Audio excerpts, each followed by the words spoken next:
So why did he do it?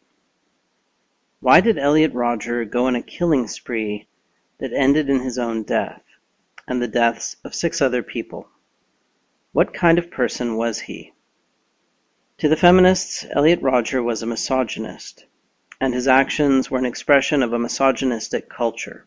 But that doesn't explain anything. Even if we did live in a culture of misogyny, which we don't, that would not explain his actions. Elliot Rodger was an anomaly, a very strange person. To explain him, we cannot invoke something that is all around us, such as culture and society. We have to figure out what made him so different from everybody else. So to that end, I read his so-called manifesto. Now, it's not really a manifesto. It's actually the story of his life, told from his perspective, with a little bit of ideological crap thrown in there that doesn't really matter, and it's 99% of it is just the story of his life, his experiences, his feelings, and so on. He portrays himself as a tragic figure just because the world didn't revolve around him, and that's what's so hard to understand. It is possible to understand that people have jealousy, but he had this very strange view of reality that goes beyond ordinary jealousy. Now, I guess in a sense, the fact that the world doesn't revolve around me, or you, or any of us, is the ultimate tragedy in life. Each of us would love for the world to be merely an extension of our will, and yet it isn't. For some reason, this universal aspect of the human condition was unbearable to Elliot Rodger. He had a sense of himself as some sort of magnificent super being, and yet, as he grew up, he gradually became aware that he was not destined for great things, but was instead a loser.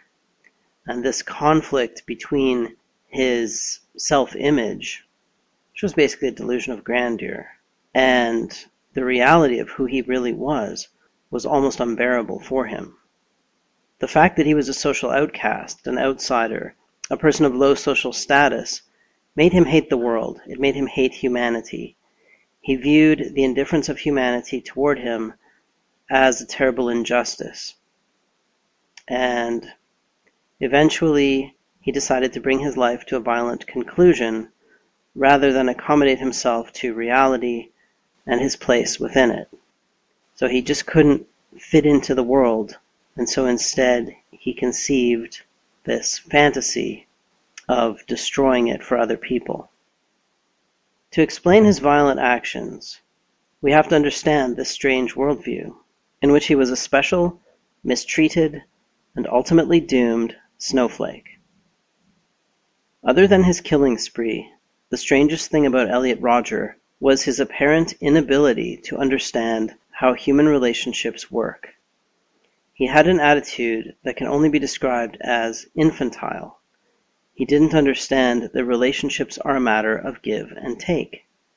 He didn't seem to understand that other people have their own feelings, interests, and desires not related to him, and that they have a right to those feelings, interests, and desires. He seemed to view everyone else as having a role that was related to him, to serving his needs and his desires. He was very jealous of others for having what he did not have, but at the same time he always took advantage of any opportunity to look down upon others. It seems that he conceived of society as a zero-sum game of social status. He believed that he deserved high social status, not based on merit, but simply because he was Elliot Rodger. He had the same basic attitude toward sexual relationships. He believed that he deserved sex and love, but strangely, it seems that he never even once asked a girl out, or made any effort to personally connect with girls. It's as if he expected girls to throw themselves at him simply because he wanted them to. And that kind of attitude is just almost incomprehensible to an ordinary person, right? We understand that to get people to do things that we want, we have to figure out how to get them to do those things. That things just don't magically happen because we want them to happen. But Elliot Rodger seemed to lack this basic understanding of reality, that to get things to happen, you have to do the right things. I mean, he kind of had a vague sense of it, but he doesn't seem to have really ever utilized that kind of a model of reality. He was incredibly passive, in a sense that he almost never did anything except occasionally act out violently. We all want other people to do things for us, but most of us understand that we have to provide something in exchange. We want others to love us, have sex with us, respect us, and so on, but we understand that we are not entitled to those things. Most of us figure out that we have to give others something in order to get something back. Social and sexual relationships are exchange relationships. They are based on give and take. Elliot Rodger did not seem to understand this basic principle of human relationships. So how did he develop this bizarre view of the world? My best guess is that Elliot Rodger had a mental deficit that prevented him from picking up on what we call social cues, which are really emotional signals, facial expressions mostly, and body language. He was dysempathic to some degree, in the sense that he was inattentive to these things or did not instinctively recognize them as well as most people do. He was not dysempathic in the way that a psychopath is dysempathic. A psychopath can read the emotions of others just fine, but he doesn't care. He just doesn't care about their feelings. He hasn't made the connection between his feelings and those of others, but he can still read their emotions. But I suspect that Elliot Rodger was largely blind to emotional signals. His brain simply didn't attend to them, didn't process them, or processed them to a very limited degree, not the degree that a normal person does. And when you have this kind of blind spot in your brain, you are not really aware of it. The last thing you're going to be aware of is a blind spot in your brain. In fact, you have a blind spot in your field of vision that you're normally not aware of either, because your brain just fills it in. Just like people who have these operations, split brain patients, for example, one side of the brain has no knowledge of what's going on the other side, and yet it doesn't know that it doesn't know what's going on the other side. And it will confabulate explanations for things that are happening on the other side of the brain. So anyway, so it's difficult to imagine a person who has almost no capacity to recognize and respond to emotional signals, unless you yourself are like that. They just wouldn't see people in the same way.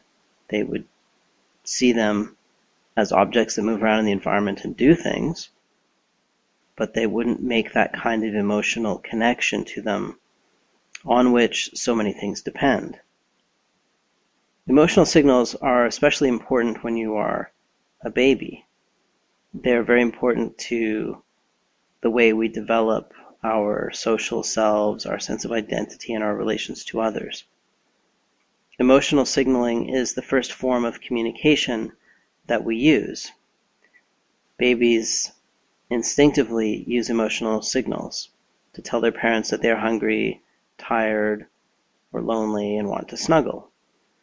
Parents respond to those signals with care. They take care of the baby. And they also respond with appropriate facial expressions that the baby learns to connect to their own feelings. So this give and take, this emotional give and take between the baby and the parent, is probably a kind of bootstrapping of our ability to form emotional bonds with others. Babies are born with an innate focus on the human face. They focus at that focal distance, and they just sort of gaze up into your eyes, and they're always looking up at you.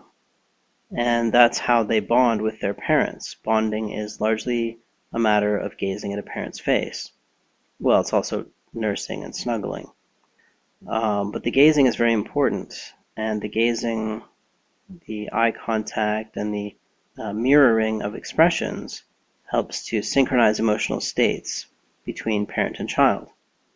So it's probably the case that developing this early empathic relationship to the parent, especially to the mother, is the basis for future empathic relationships with other people.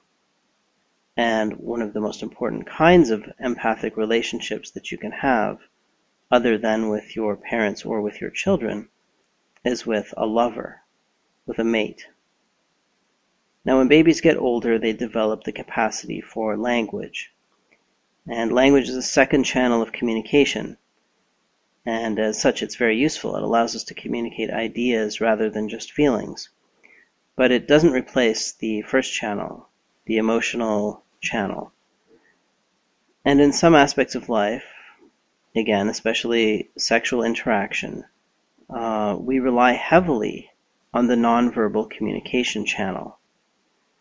So anyone who can't communicate well on that channel is going to have major problems interacting socially and especially sexually.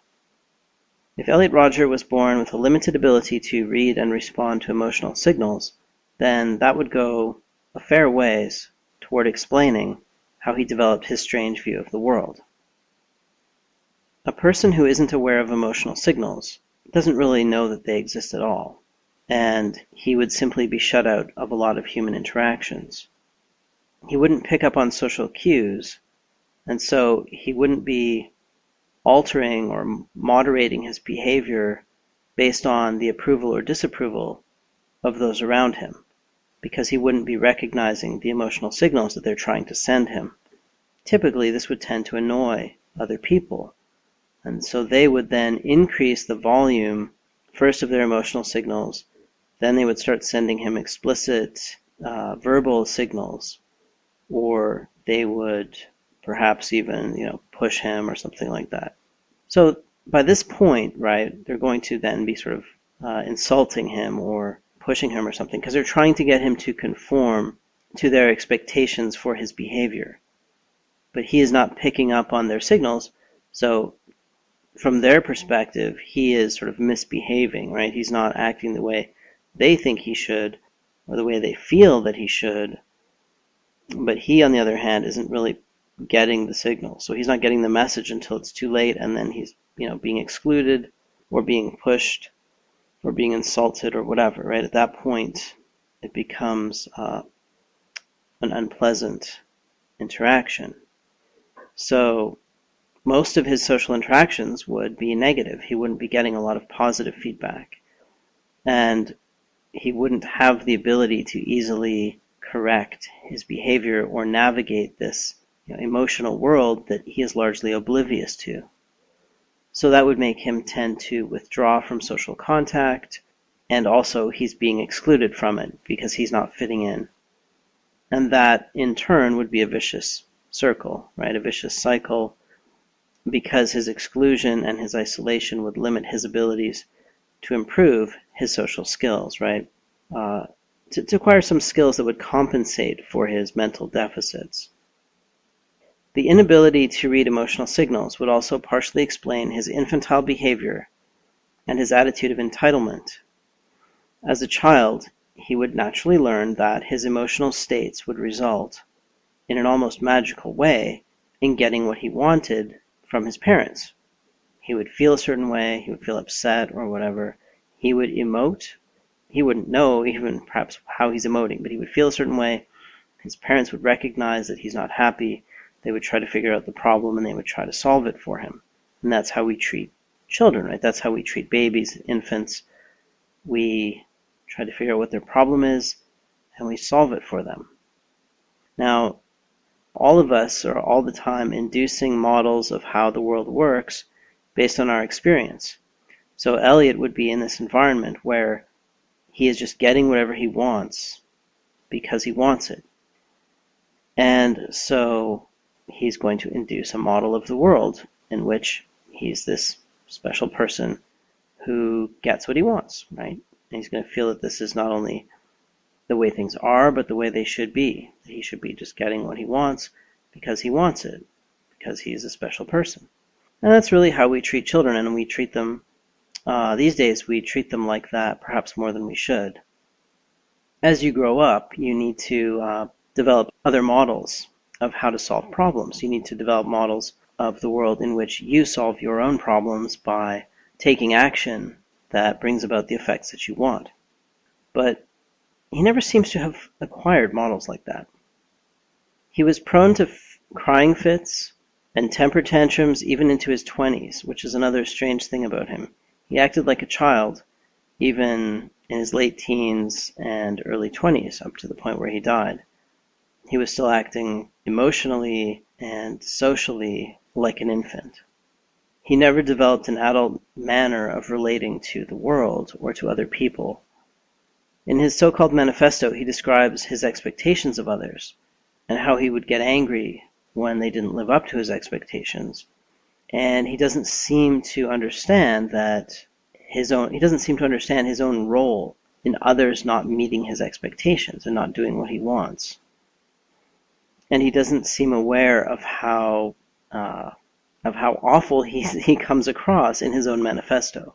He seems oblivious to the fact that the reader is not going to sympathize with his sense of entitlement.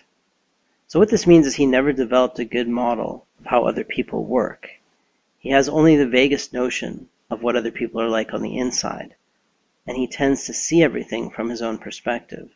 He doesn't have that ability to put himself inside another person's mind imaginatively, because without that emotional feedback, right, without that information, emotional signals give us a lot of information about what is going on inside another person's mind.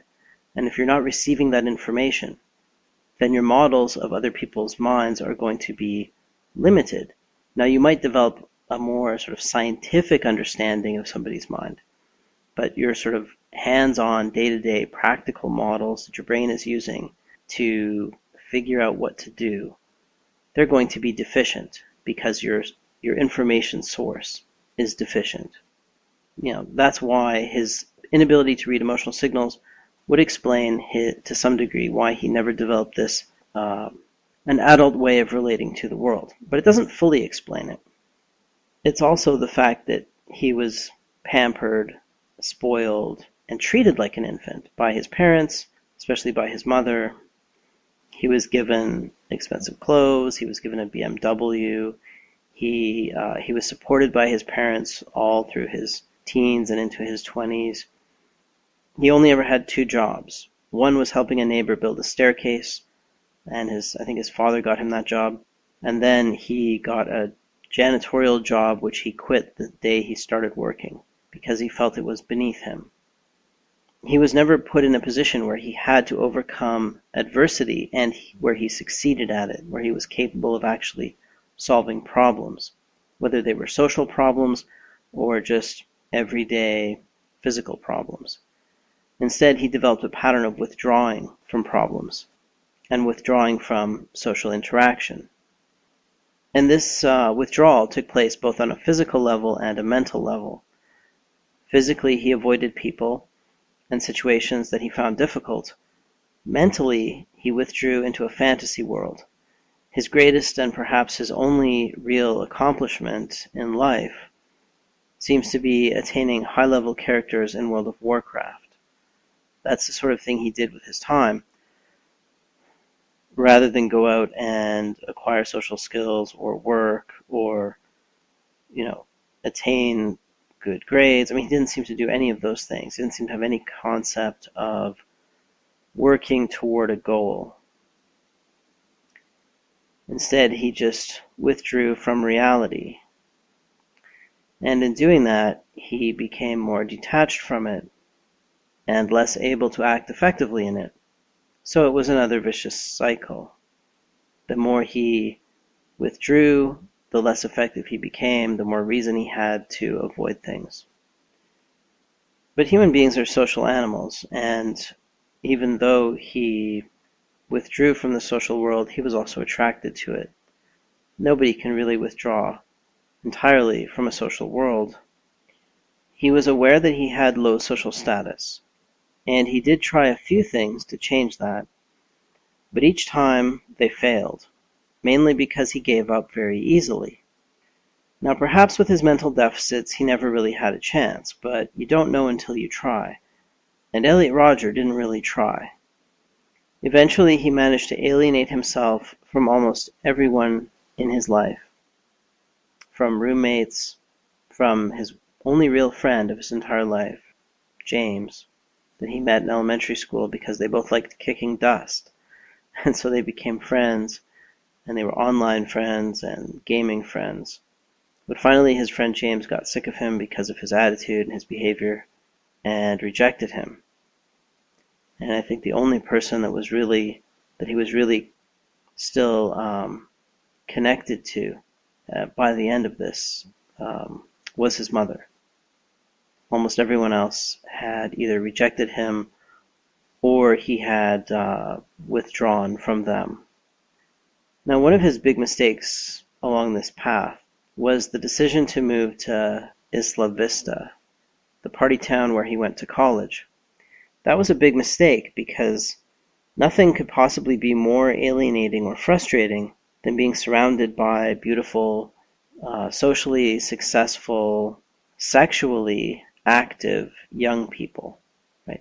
Everything that he wanted to be but could not be, he was surrounded by. And in that kind of environment, it's not easy to compete, right?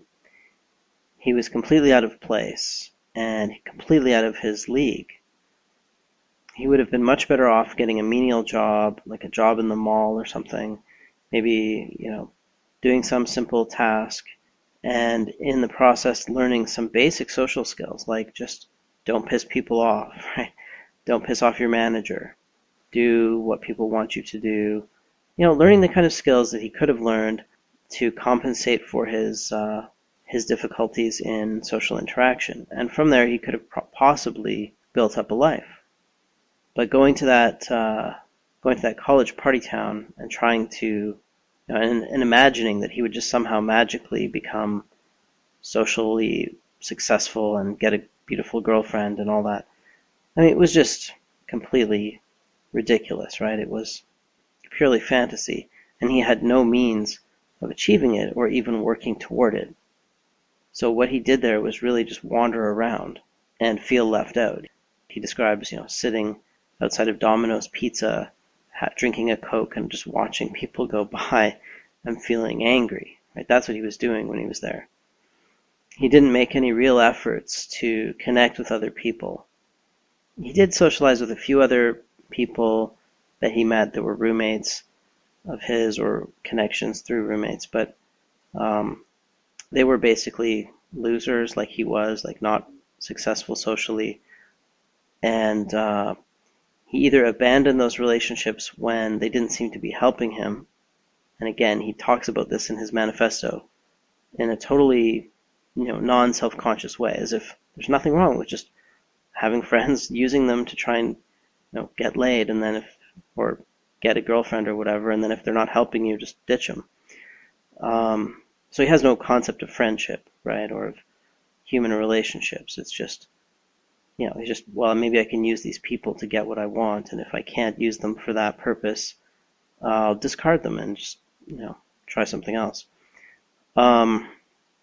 Or, so in some cases, he got angry at them and began insulting them because they got laid, basically. So he always felt that people who had what he did not have were somehow like at fault, or this was not fair, or that made him angry, and he viewed them as his enemies, which again is a bizarre way of looking at things. Now, he may have been developing schizoid tendencies. He may have been borderline schizophrenic. I don't know, but during his time at Isla Vista, he seems to have become more grandiose, more bizarre, more detached from reality. At one point, he decided to get rich by playing the lottery. He came to believe that, his only way to be successful, to have a girlfriend, was to be mega rich. That just, having the the fancy car and the nice clothes wasn't enough. He had to be like a billionaire or something like that, a multimillionaire. He had to be super rich. And he spent a little bit of time thinking through all the possible ways he could do that. And he realized that all of them would take a lot of work and would take a long time. So he decided, well, I'll just play the lottery. And he seems to have convinced himself that he would win because he was Elliot Rodger. And of course he didn't. I mean, pretty stupid plan, right? So of course that led to disappointment. It was another disappointment. Yeah, and it fit the basic pattern of his life. It fit his basic approach to life, which was rather than figure out a way to work toward a goal, you just expect something to magically happen for you. And when it doesn't, you are depressed or angry. He just expected the world to revolve around him because that was the model of reality that he had learned as a child, and he had never been able to go beyond that. So as time went on and he became increasingly frustrated at his situation, right? He became, I believe, more and more aware that reality was completely divergent from his view of it.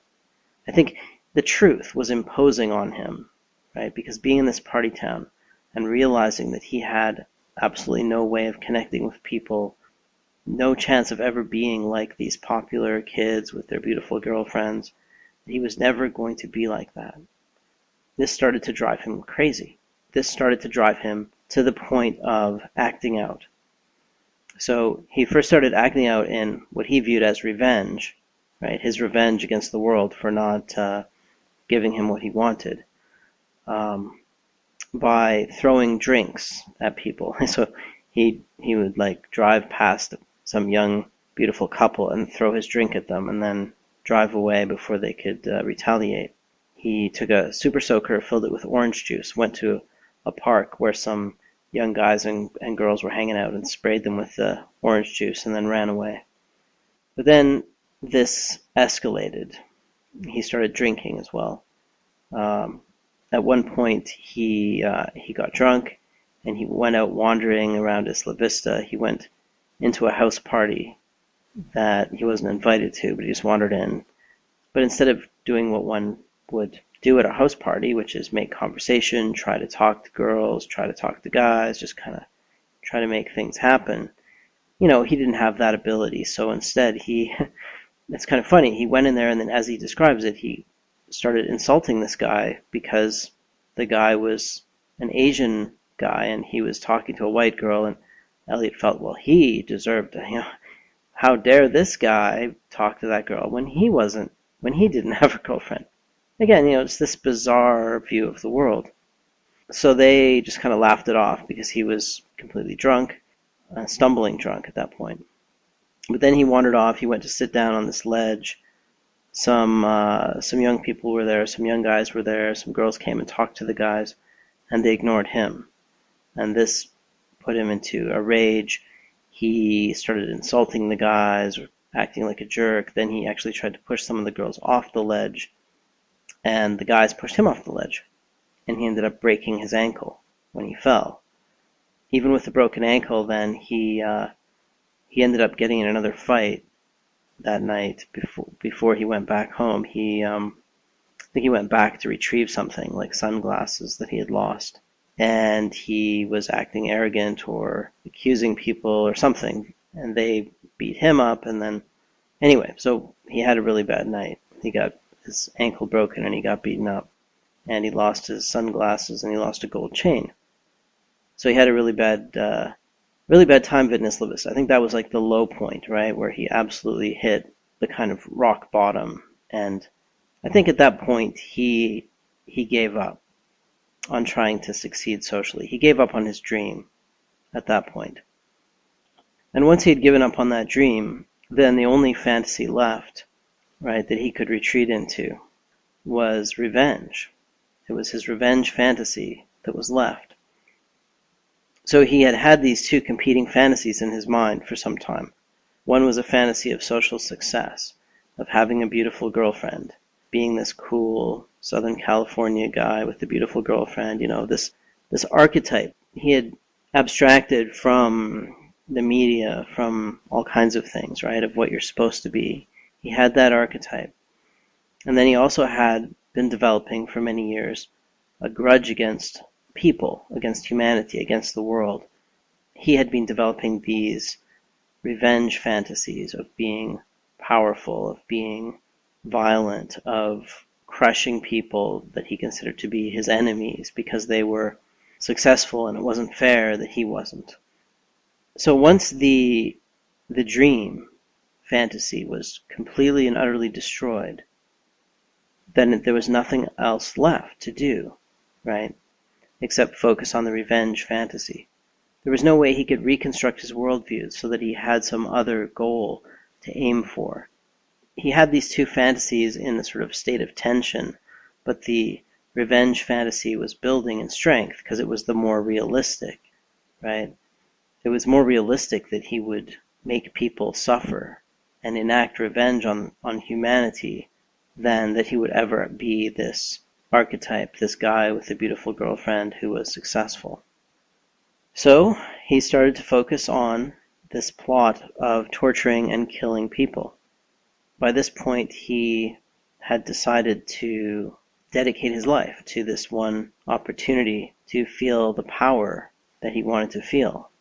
And he felt that he had nothing to lose. Just as he wouldn't take a menial job, right? He just wanted to win the lottery, but he couldn't stand to clean toilets. By the same token, once he let go of that dream of being this cool California, surfer dude with a beautiful girlfriend, there's no way he could come up with something less, right? Like maybe 10 years down the road with lots of hard work, maybe he could have some kind of a girlfriend or a wife, who might not be super beautiful. And, a mediocre life was just not going to cut it. So he had to go grandiose one way or the other. And so he began planning this final solution, this revenge fantasy. His plan was to torture and kill people in his apartment, then go to a public place, dump their severed heads on the ground to show people how powerful he was, go to a sorority house and kill every beautiful blonde girl, then drive around killing people until he was cornered by the police, at which point he would shoot himself in the head and end his life. He originally planned to carry this out at the end of April, but his plan was delayed because he got a cold and there were some other things going on, so he delayed it by a month, and then he went through with it. The way events actually played out were less dramatic than his fantasies. There was no bag of severed heads. He only killed 3 people in his apartment, 2 sorority girls and 1 guy on the street. My guess is that once he started acting out his fantasy, he found the results to be less satisfying than he had imagined them, and so he hastened more quickly to his death than he had originally planned. I'm pretty sure the reality of it would not live up to the fantasy of it, because reality seldom lives up to our fantasies. I suspect something similar happened in the Columbine shootings. If you're familiar with that, the 2 guys involved in that, they initially killed a bunch of people in their high school. And then they spent quite a bit of time wandering around the halls. They saw classrooms full of people, but they didn't even make an effort to kill them. It's as if they got bored or fatigued or just didn't care anymore, right? Like there was no point to it. I don't think it played out the way they had quite imagined it. And so they then went back to this library where they had killed so many people and put their guns to their heads and blew their brains out. Which, of course, is all there's left to do at that point.